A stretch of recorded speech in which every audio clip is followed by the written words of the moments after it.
what they're saying about Nolan Wells. And that is her 18-year-old son, President Maria, Congresswoman Beatty, two young white teenagers come pick them up from their house. They go on, I guess it's an alleged fishing trip.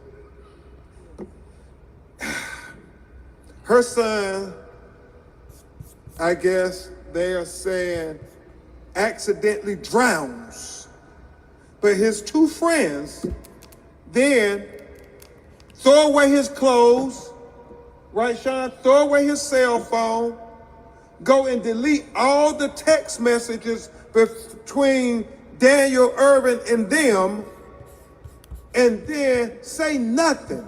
If it's an accidental drowning, why wouldn't you come to his mother and tell her he drowned by accident? Why wouldn't you go to the authorities? Why wouldn't you go to somebody and say there was a terrible tragedy, he accidentally drowned? But no, they go throw away all of the evidence that is germane to finding out what happened. And it's only after his mother raised all kind of hell, and for 4 days they are searching for what happened. Minister Dominique Alexander and the activists in Dallas, they're saying, no, something happened to Daniel Irvin. We got to get to the bottom of this. Then and only then, Mark Mariel, does the young people come forward to the authorities with their parents, and they say, well, we were there, and they confessed that they threw away his cell phone and his clothes, and they deleted the messages.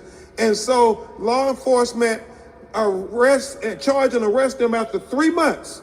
3 months passed, not until Nolan Wells started making the news did they finally come and they arrest them, but not for the death of Daniel Irvin. They arrest them with tampering with evidence, and that's it. And what his mother is saying, what Attorney DeRea is saying, what Attorney Brooke Cluse is saying is simply this: if they would lie about his cell phone and throw it away, if they would lie about his clothes and throw it away, if they would lie about deleting text messages between Daniel and them, how can you believe it when they say it was an accidental drowning? They need to take this case to a grand jury. And you're going to hear from his mother talk about other things that don't add up, about the conduct of the boys immediately after the drowning, the alleged drowning. It's so critical, important that we remember Daniel Irvin as well. And then Attorney Park, Attorney Cluse, we talk about Tyler Smith, and I'll just try to paint the picture real quickly for you, and then you'll hear from these parents, these broken-hearted parents. 4th of July. You can't make this stuff up, Congresswoman Beatty. Attorney Daniels, 4th of July, same 4th of July 2026 when Nolan goes missing. Tyler Smith in Lexington, Kentucky is the only black person in the home where they're having a 4th of July small house party. Somehow, Tyler ends up being shot in his head, dead. 911 is called. They come, the police get there. They tell them that he shot himself, that they were playing Russian roulette. That's what they say. They say, this the gun. The police retrieve the gun, and then they take their word as the gospel that he shot himself. They don't do gunshot residue on the hands of Tyler or nobody else. I mean, basic investigation 101. If you say he shot himself, wouldn't you bag his hands and wouldn't you test it for gunshot residue? But they don't do that. And you're going to hear from his grandmother and his mother as to the explanation, the implausible explanation that they offered them.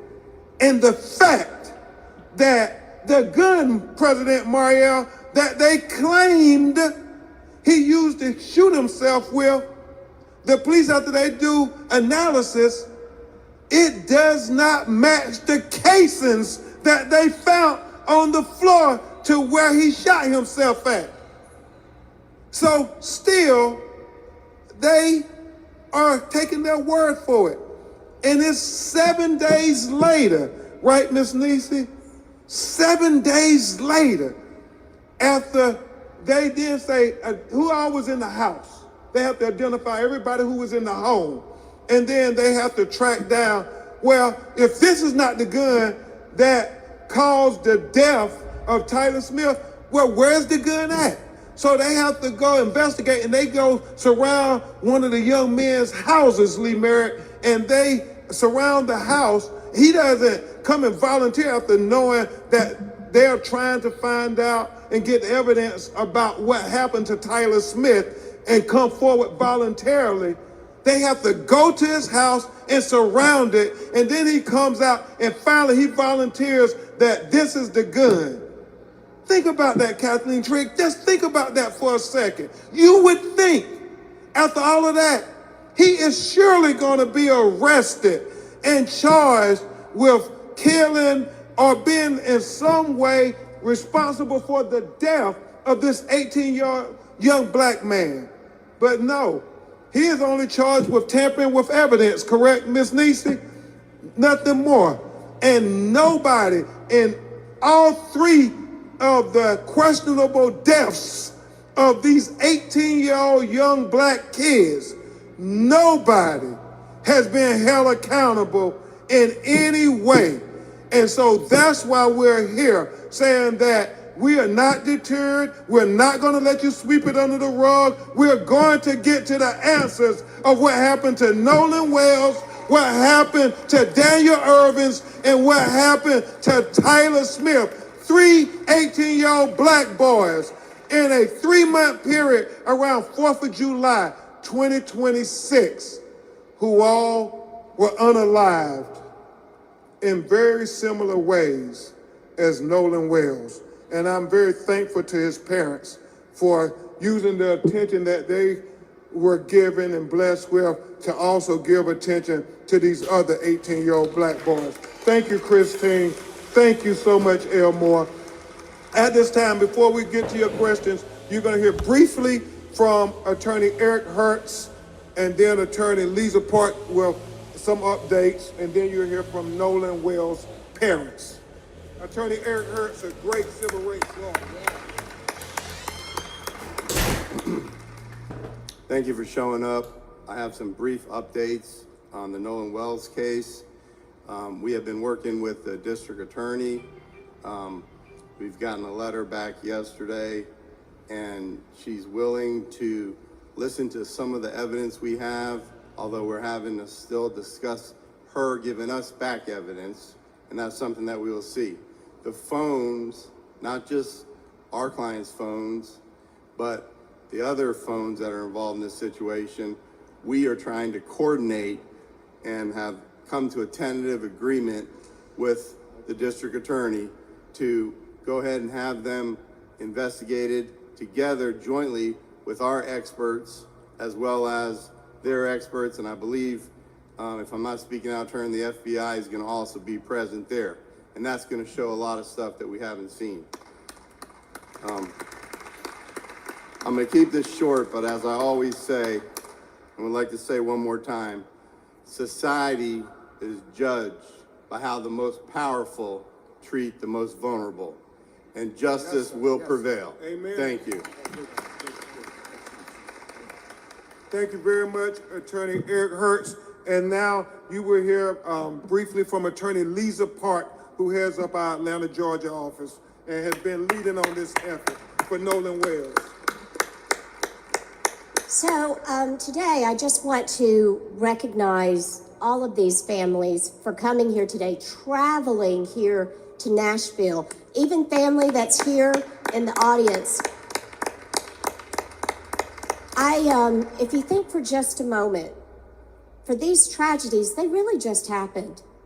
They really just happened. And if you've ever had a loved one that you've lost, it's hard. And you feel like going into a quiet place by yourself, mourning, grieving, doing all of our own religious rituals, right? And so it's quite hard that these families have had to come into the spotlight to stand up for their children. This is not where they want to be. Yeah. And for those people who somehow think that they want to be in the spotlight, I guarantee you, this is not where they want to be. Amen. For all of these families, for every single family member that is suffering through these losses. So I want to commend all of these families. I also want to commend them for coming together as a group, right? Because all of us, we are stronger together. Yes. We are stronger together. Yes. And there are so many unanswered questions for all three of these cases. But there's hope. And I see that hope because we do get calls. Yes. We have been getting over 100 calls a day. Wow. And I want to thank everybody who's called in, because for every time there's a hater that's saying that these people just want the spotlight, when somebody calls in with some encouragement, when somebody calls in with some information, it makes up for that. Amen. Because we know that we're stronger together. These questions, these cases can be solved, and we can do it together. So I want to thank everybody for calling, right? But I also, last thing, I want to encourage those who have not called yet, and you know that you have some information. One, I know that it's scary. I know that you may be scared. But if there's a time in your life to do the right thing, this is it. Yeah. And you just have to be brave. Yeah. And go ahead and please call us.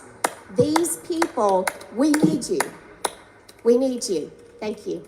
Thank you, Congressman. Thank you so much. Thank you, Attorney Park. And as Nolan's mother and father get ready to come, I cannot express to you how encouraged we are that we're going to get to the truth. I mean, so many things are coming to light, and we're going to get to the truth. We are not trying to cast aspersions on anybody. We want the truth. We want the truth. That's what we want. And like we said, if that implicates you or exonerates you, then you got to talk to your Lord. You got to talk to your God. But we want the truth and nothing but the truth. And if it was your child, you would want the same thing. And so that's why everybody who got children, you could understand the pain, that agony that this mother and father have been dealing with since 4th of July. How people came, within hours of finding him saying, well, no foul play, just go on. How do you tell somebody just go on when my son is dead and nobody's giving us any answers? All those people out on that island, and you mean nobody know nothing? Nobody saw anything? No, we refuse to accept that nobody knows nothing. We're going to get to the truth. We're going to get to the truth. We're going to get to the truth. And it's starting to come to light, because truth is light. And we're going to get to the truth. Y'all give it up for the mother and father of Nolan Wells, Elmore and Christine. We're going to get to the truth. Thank you all for being here today. It has been 27 days since we have been able to talk to our son, to hug him, to tell him we love him. This has been the most difficult time we have ever had. I want to tell you who Nolan was. Nolan was a God-fearing, God-loving child. He loved everyone. He was the person who would just make you feel comfortable just being in his space. He was never one to exclude. He always wanted everyone to be happy, to feel good, to have purpose. He would lift anyone up. It didn't even matter if he didn't know you. If you took that moment to just tell him a little bit about yourself, what you wanted to do with your life, right then and there, Nolan would be your biggest cheerleader. Today, we are begging, because I'm not too proud to beg. We are begging, if anyone knows anything, his friends, strangers, please call the hotline, because we will not be able to rest until we get answers. But please understand that all of these distractions, these other questions that people, the attacks that people have sent our way, just know we will not be distracted. We are ready to do whatever we need to do as his parents to continue advocating for him, because Nolan is not here. He is not here to speak for himself. He is not here to tell us what happened. So again, we will not rest until we get answers. And if you know something, you need to let us know. Please do not be afraid. Okay? Thank you all so much again. We truly appreciate your love and support.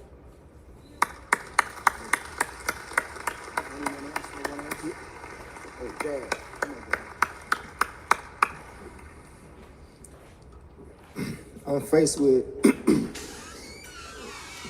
a new challenge every morning, waking up, trying to process it.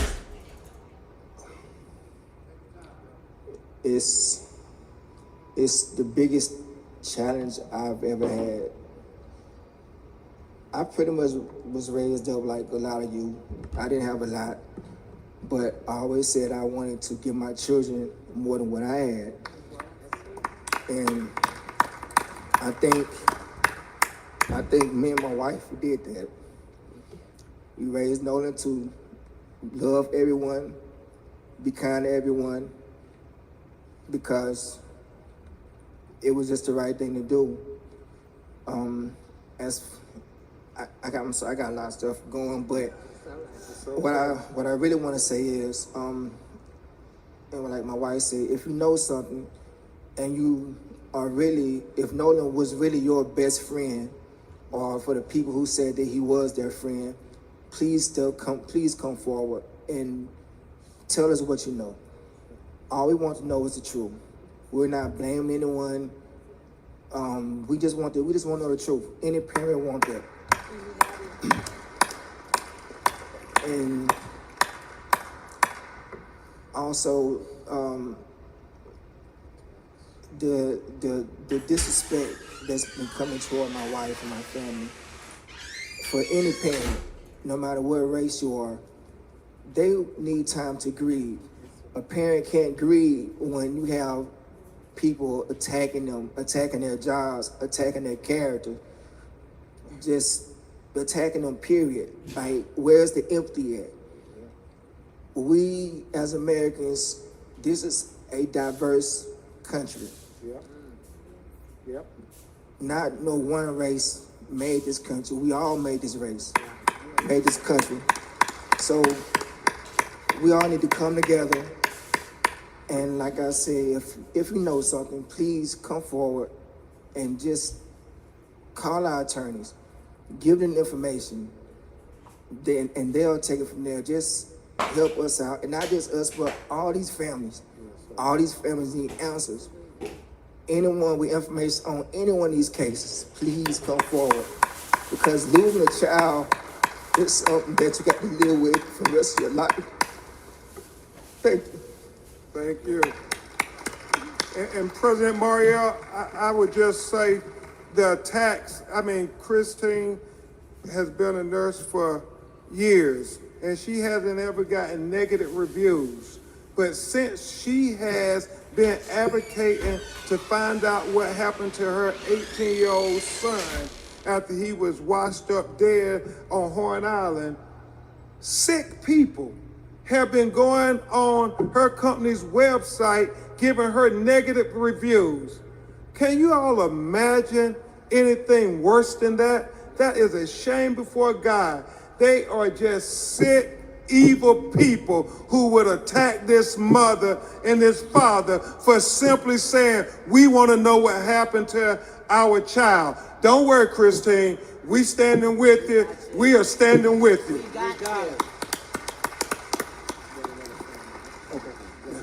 Yep, and next we're going to have the mother of Daniel Irvin come and talk about her child and tell you what happened in her words, and then you'll hear brief remarks from attorney Sean DeRea.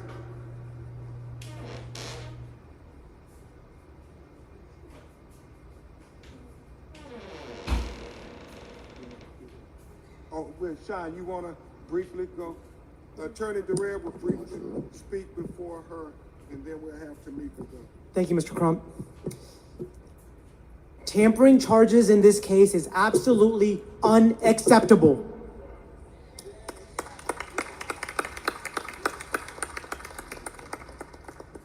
Tampering in itself means that someone intentionally hid, destroyed, or altered evidence. If the district attorney's office has that evidence, take that evidence, put it together, and present it to a new grand jury. Amen. Amen. And if the district attorney's office doesn't want to do it, we are calling on an independent investigation by the Department of Justice, because we are here for the truth.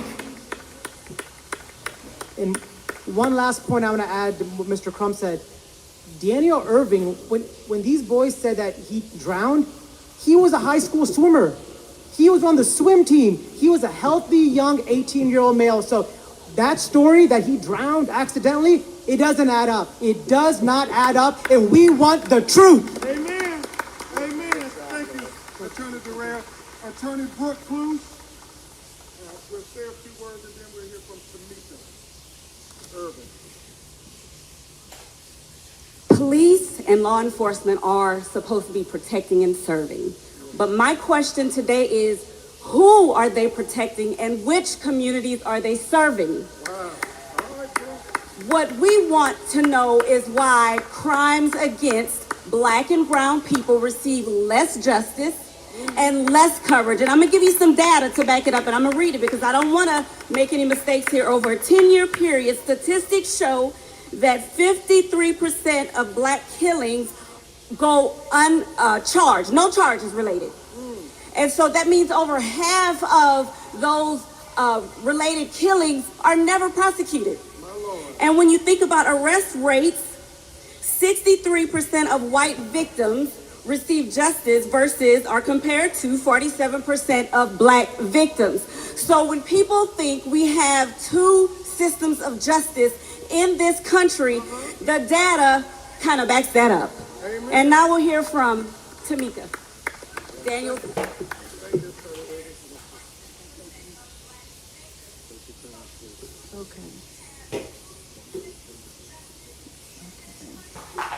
My name is Tamika Irving. I am the mother of Daniel Irving. This is my daughter, Azaria Irving. This is Daniel's eldest sister. So what a lot of you guys don't know, to give you like some context, my son told me that he was going to go outside and hang with some friends, okay? And I was under the understanding that he would be in the neighborhood. So I didn't know where my son was. I thought that he was just visiting friends in the neighborhood.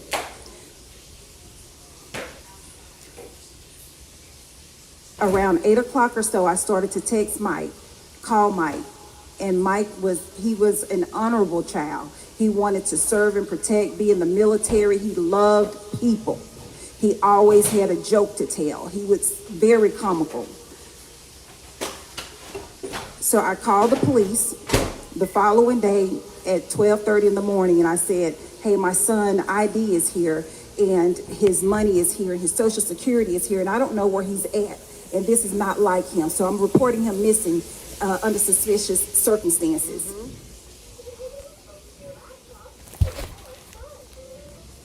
The officers were very dismissive.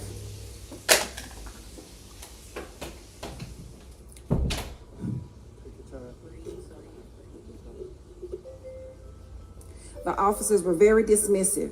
So I didn't get any information about where my son was. I canvassed the neighborhood. I knocked on doors. I asked neighbors for video footage. I had to do the footwork, the research, the investigating. I had to do it. And so to the mothers, to anyone out there who have a loved one, do not wait for the police to do their job. Yeah. Fight for our children. Okay, so fast forward, I reported my son missing. My son was to graduate in May. He was unable to graduate because the two boys murdered my son. They said my son jumped off a bridge, and I know that's not the truth. He was found in water. And not only that, my son was on the swim team. He was very comfortable with swimming in the pool, swimming in lakes. The autopsy report shows my son had an unobstructed airway. So my son did not drown. My Lord, my Lord. I want to know why the people that are in place to serve and protect failed to do their job from the very start. When I reported my son missing, it took them 35 hours, over 35 hours to input his information only in the state system, showing that he was missing. They failed to enter his information in the NCIC, the National Criminal Database. Being my son was under 21, law enforcement had a responsibility to enter his information within 2 hours, and they failed to do that. Fight, Tamika. Fight. My son will fight for me, and I'm here to fight for him. I want justice. We are in the pursuit of justice. Yes, ma'am. Justice for Daniel Irvin. Yes. Justice for Daniel Irvin. Justice for Daniel Irvin. And the final family you will hear from is going to be the family of Tyler Smith, who many of you haven't heard of at all. And I want to have his family, who drove from Lexington, Kentucky to the National Urban League Convention, to say that Tyler Smith life matters too. Y'all, please give him a round of applause. Tyler Smith life matters. Tyler Smith life matters. Tyler Smith life matters. I want to thank everyone for showing up today, supporting all these families. I was asked many times, who is Tyler? What does Tyler mean to you? And I had to take a deep dive into that, because to give a few words wouldn't be justice. So I went into my prayer closet, as most nanas do, because see, Tyler calls me Nana. And when people ask me to tell them, I find a struggle in finding words big enough to describe who he is. Tyler is charismatic. He's warmth. Tyler is love. Tyler is compassion and tolerance. Tyler is focus and determination. Tyler is an entrepreneur with dreams, goals, and a vision for his future. Tyler is a calming presence, a peacemaker, and a source of comfort to those around him. Tyler's that warm piece of cake straight out of the oven. That soft buttermilk biscuit that the butter glides across the top. Tyler is the depth of a baby's laughter and the warmth of a grandmother's hug. Tyler is what many people spend a lifetime searching for, but never fully find: a genuine soul with a kind heart and a beautiful spirit. For me, Tyler is much more than all of those things. He's my motivation, my determination, the wind beneath my wings. Even in his absence, he continues to give me strength. He has become a part of the reason I stand, the part of the reason that I keep moving forward. When I received that call at 6 a.m. that morning that my grandson had been involved in a shooting, I thought, okay, hand, foot. And I arrived up on the scene of the hospital and found out that this was a gunshot wound to the head. Again, I'm a praying mother. I have a son who a year ago had a near fatal car accident. I know what God can do. You can't tell me what God can do. I've seen it. I watch it every day.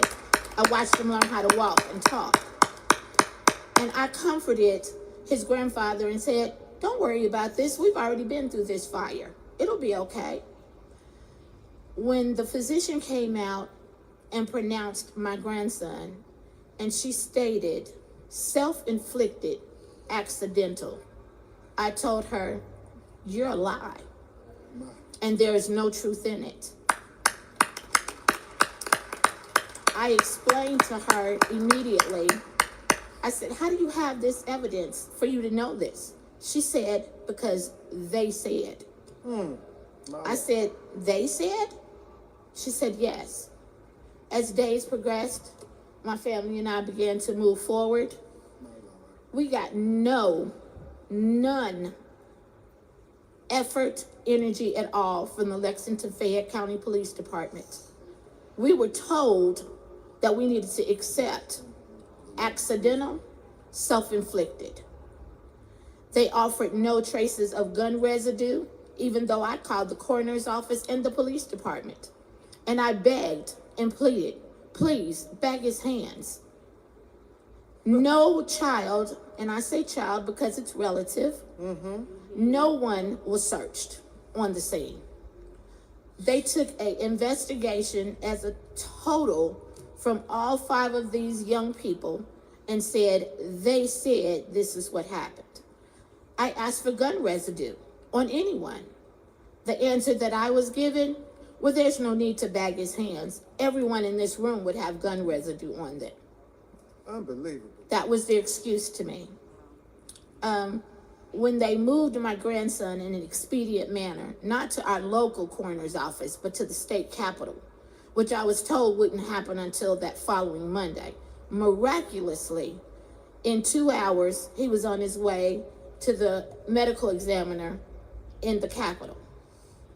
On Monday morning at 10 a.m., they came back and told me again, accidental, self-inflicted.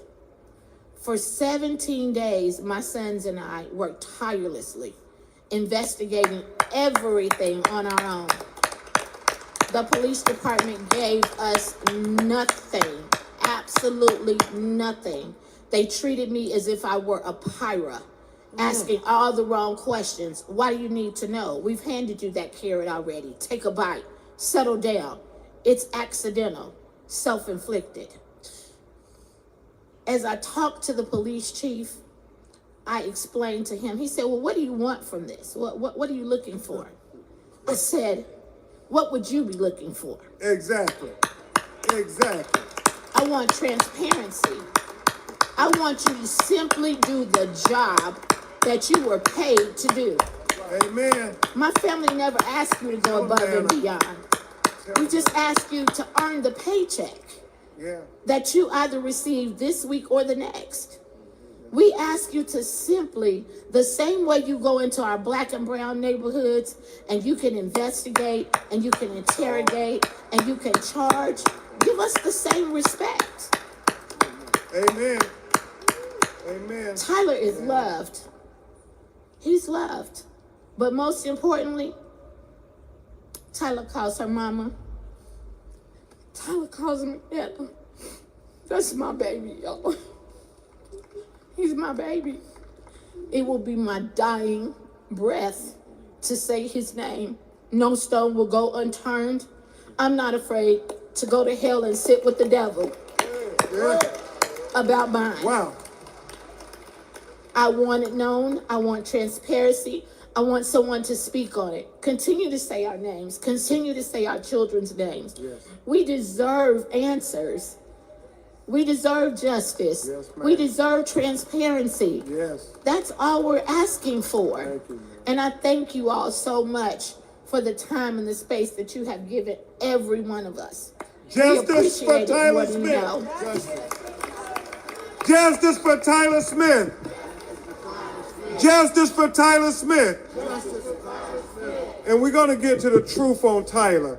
I promise you, we're going to get to the truth of what happened to Tyler Smith. At this time, President Mario, we're going to ask that the Congresswoman just say a brief word and then take questions. Vince Evans, CBC, thank you all very much. Let me simply say the two most powerful words we can say. To you as families, to the Urban League family, to you, President and CEO, and my good friend, to you, Attorney Ben Crump. Thank you. But let me just say, the Congressional Black Caucus, we aren't just coming today. We communicated with Attorney Crump, with President Mark Morial, and we stand with you. And I'll end with your words, Mark. We're going to let justice roll down like a stream and righteousness like mighty waters. We are the Congressional Black Caucus. We stand for you, for justice, transparency, and righteousness. Thank you and God bless you. Thank you so much, Congresswoman. This has been moving and powerful. We want to take questions from members of the media. Members of the media, if anyone in the working media has a question for Attorney Crump, and please identify yourself, speak real loudly. Go ahead.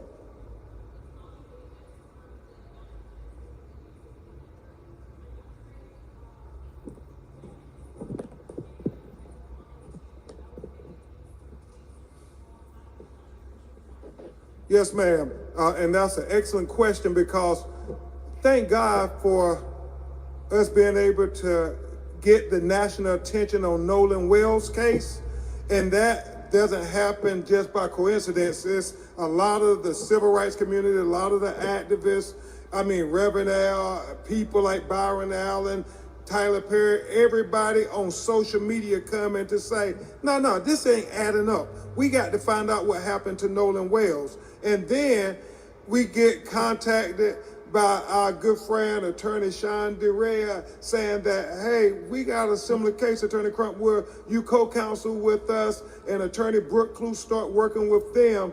And then we get a call to the call center, President Mariel, and I simply can't believe what happened to Tyler Smith. It shocks my conscience. And so Kareem Ali and Cliff Jones, my investigators, they start to investigate. And we're saying, this can't be true. They really didn't do a gunshot residue test on the hands? That's basic. And so it hits me that all of them are 18-year-old black kids that died in very questionable circumstances when Nolan was the only black kid on the boat. Daniel was the only black kid allegedly on the fishing trip. And Tyler was the only black kid at the 4th of July celebration party, house party. And all of them are 18 years old. Look at the dates.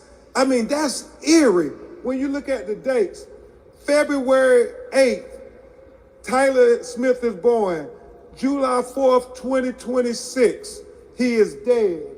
Can I see the other photograph? This is Daniel Irvin. He's born November 21st, 2007. He is dead on April 17th, 2026. Where's the other one? Nolan Wells, born August 19th, 2007. He is dead in July of 2026. The day is yet to be determined. All of these young black kids were born in 2007, and all three of these black kids died 2026, 18 years of age, on the cusp of manhood. And I said, no, we got to show that this is not a coincidence that all these young 18-year-old black men are ending up dead and nobody is being held accountable. No, we got to ring the alarm. We got to ring the alarm. We must ring the alarm for these 18-year-old black boys. Let me also add this. Thank you, Lord. Our members who were planning to come to Nashville asked me late last week if we would be commenting on, dealing with, shedding any light on the Nolan Wells case. I invited Ben Crump to come to Nashville to brief us on the Wells case. In the course of that conversation, he shared with me, by the way, there are 2 other similar cases. I said, 2 other similar cases? I said, Ben, can you bring all of the families to Nashville?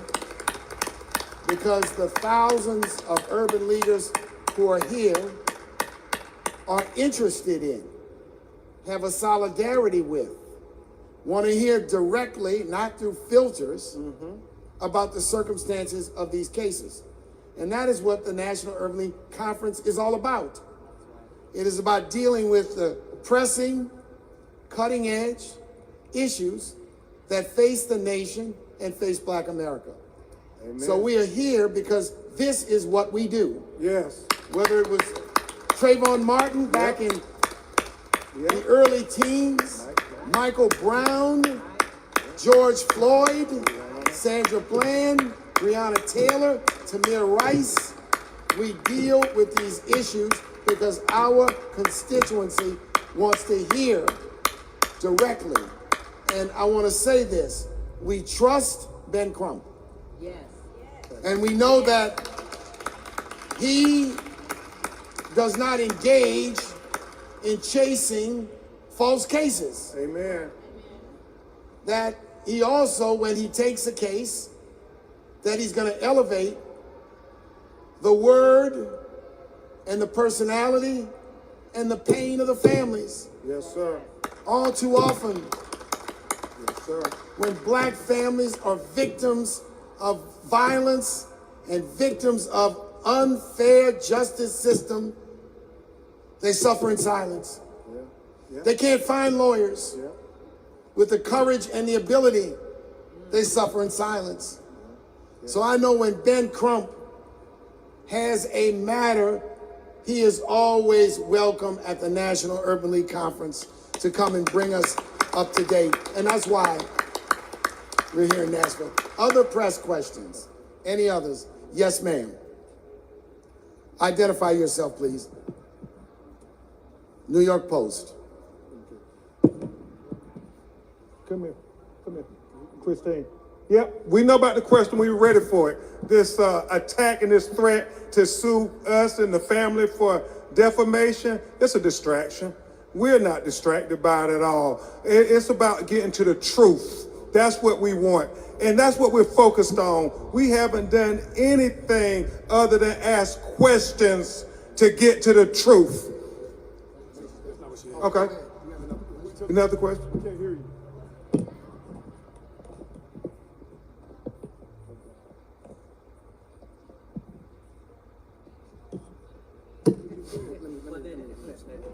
Okay, Let me respond to that. That accusation doesn't deserve a response. It has no dignity associated with someone standing up for children who have died. We don't waste our time arguing with donkeys. We don't waste our time arguing with people who want to distract from the real issue. We have 3 dead black young men under suspicious circumstances. And I don't think the New York Post ought to give elevation to distractions like that. This is such an old story. We fight for justice and someone suggests all we want is publicity. You know what happens when we stand here? Our inboxes are filled with hate messages, hate mail, hate this, hate that. No one. Our dignity in standing up. And I'm not your reporter, you work for the paper, your editors told you to ask this question. I want you to know we will not be distracted. And I'm not gonna, Ben Crump is like any lawyer. He should get paid for his work. Just like every Wall Street lawyer, every Trump lawyer, every insurance defense lawyer. And I really want everyone to understand, let's not be distracted. Amen. Right. Won't be distracted. Let's not give oxygen. Let's not give air to haters and distractors and dissuaders. So thank you for your question. Okay, ma'am. Ma'am.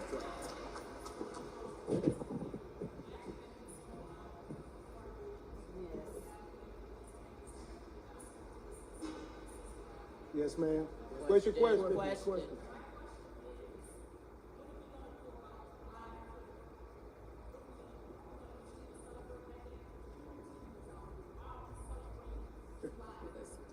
We celebrate all. So let me say this. I'm going to say this. I will not ever surrender the fact that I am an American. However, we celebrate Juneteenth. I don't necessarily celebrate July 4th, but I note it as an important day. And I'm not going to fall into the trap that some want to. I fly the American flag in front of my house. But on the other side of my porch, I fly the Juneteenth flag. And we are not going to let anyone diminish our birthright, our constitutional right, our birthright to be treated fairly and justly in this country. It is very difficult and challenging in these times, but we are not going to be tricked. We're not going to be dissuaded. We're not going to be distracted. I am an American. I am an African American. I am a Black American. And I'm proud to be one.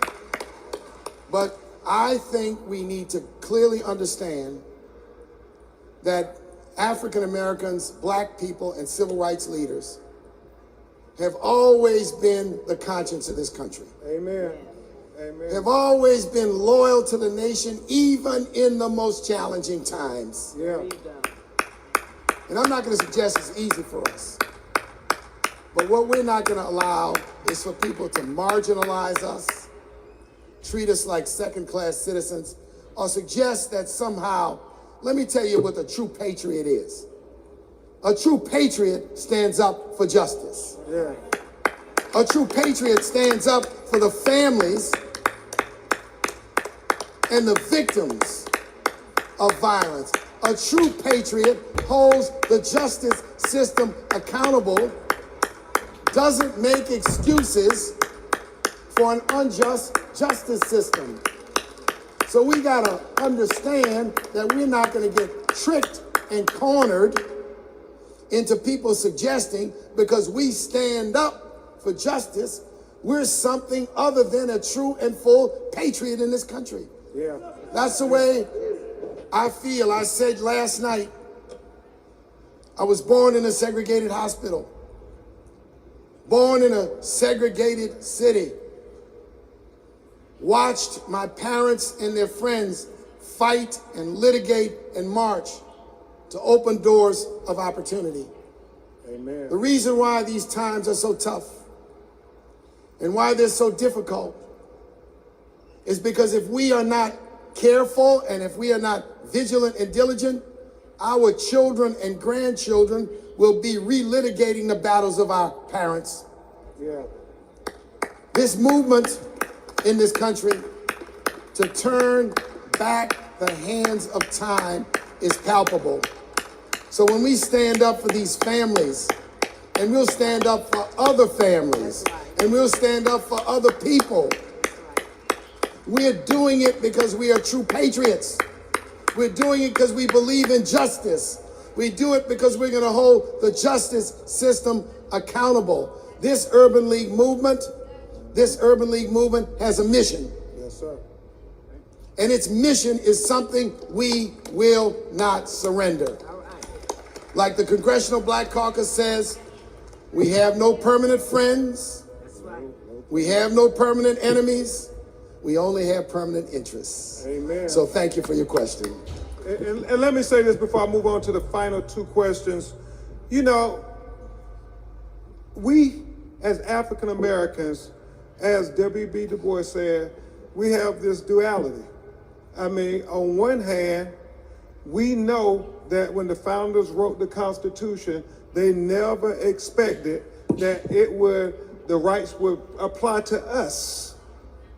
But like my personal hero, Thurgood Marshall said, I know they didn't intend it to apply to us, but we're going to make it apply to us anyway because we are American citizens. And if anybody built this country, it was our ancestors with the tolling in the cotton fields. I mean, doing the things that made this very young country become such a prosperous country at such an early age in its infancy.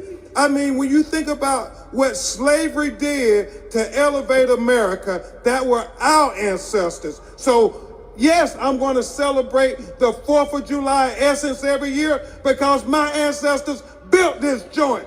And then I'm really going to celebrate on the Juneteenth because I know that is what we do to acknowledge our ancestry. Just like Jewish Americans celebrate the 4th of July and their important dates, just like Italian Americans celebrate the 4th of July and their important dates, just like Spanish Americans celebrate the 4th of July and important dates to them.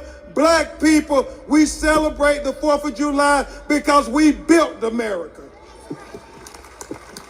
Ladies and gentlemen, we have one more. CNN and Our Woman TV, and then that's going to be it. Okay, go ahead. Yes, ma'am.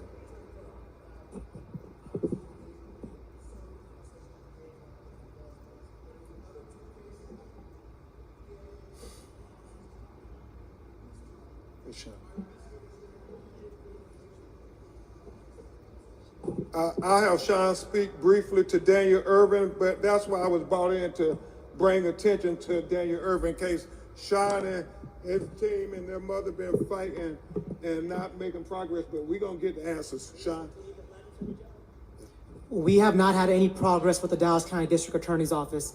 We are planning, Mr. Crump and I, to meet with the district attorney if he will meet us, and we want to talk about this case, we want to talk about this evidence, and we want to move this forward, and we want murder charges. Is that right, Mr. Crump? Absolutely.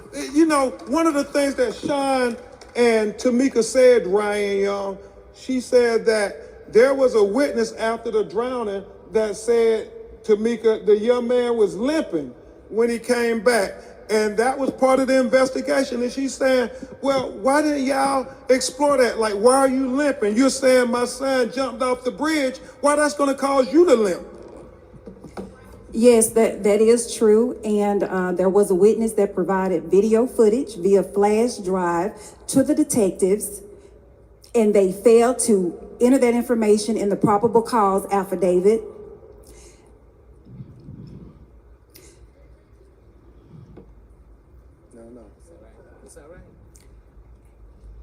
The witness also said that the detectives just grossly overlooked that, and they failed to enter that information. Again, I know Daniel did not drown, and tampering with evidence is offensive for the murder they committed. Thank you. Do we have any more Eh, questions? I would just respond to this here on Ryan's case. And his mother believes her child was murdered. We are still trying to get all the information, Attorney DeRay and I, but she does not believe her son unforced went into a lake, a high school swimmer, and drowned. She just isn't accepting that, and she has a right as a parent to question that. As it relates to Tyler Smith, we're going to have more information coming forward because of the hard work of his mother and grandmother, and we think the shoe is about to drop on that. And we're going to meet with the district attorney. We haven't yet, but we're going to meet with them because people are starting to come forward. And I again thank the parents of Nolan Wells because people are coming forward in their case. That's inspiring people to come forward in Tyler Smith's case as well. So thank you all for coming One more forward. question. She had the last one. Let's go here and then Kathleen. Okay.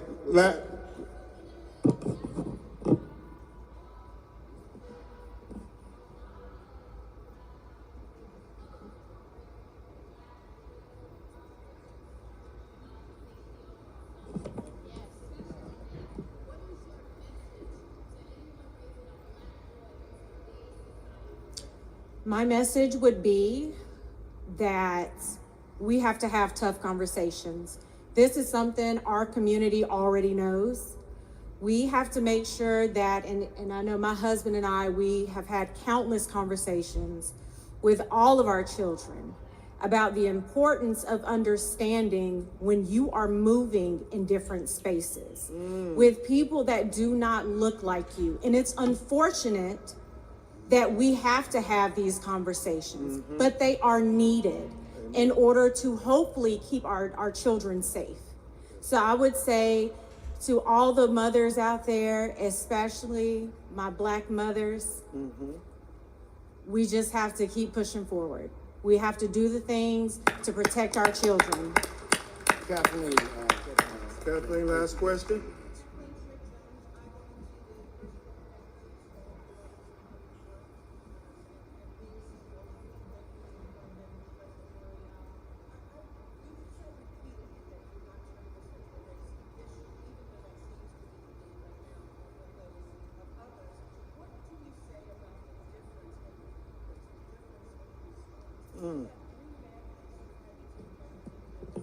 You want to go first? Or you want me to go?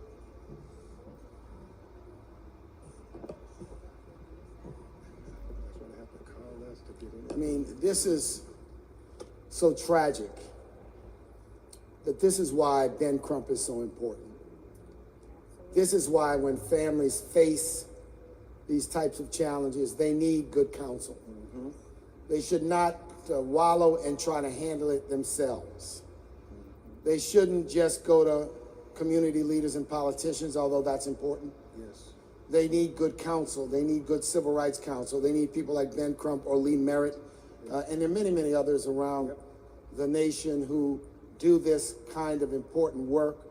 And I just encourage families that face cases of injustice, cases where they want answers, to work to get good counsel. We at the Urban League, our affiliates, we get calls all the time, and what we try to do is guide them in the right direction.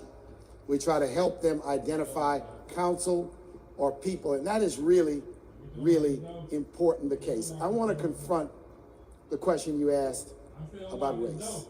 Something in this country, whenever a Black person is the victim of an act of injustice, why is it when we seek justice, we get this smear campaign of playing the race card? I have seen this movie for many, many, many years, and we are gonna call it out because we are not gonna be dissuaded, distracted, or intimidated for standing up for members of our community. Let the charges come. I say it's like they're blowing bubbles. It's just a lot of rhetoric, it's nasty, and it's hateful. But you know what I found? For every loud person attacking us, there's 15 quiet people Yes. who represent silent supporters of justice. They may not speak out, they may not go on social media, but they're in solidarity, and we have to remember that. The loudest voices in the room are not the most important voices in the room. Amen. Let me thank you all for coming. We've got some other activities, our Women of Power Luncheon. Let's thank Ben Crump. Let's one more time thank these families for their courage, for their courage, for their courage. And I want to thank the media for coming out as well. This press conference is adjourned. Thank you, Mark Mariel Yes. and the National Urban League. You are just amazing.